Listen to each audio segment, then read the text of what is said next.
ब्रह्ममुरारिसुरार्चितलिङ्गं निर्मलभासितशोभितलिङ्गम्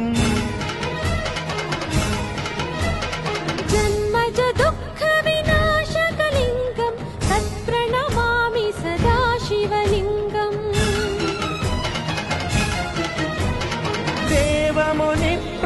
देवमुनिप्रवरार्चितलिङ्गं कामदहनकरुणाकरलिङ्गम् रावणदर्पविनाशकलिङ्गं तत्प्रणमामि सदा शिवलिङ्गम्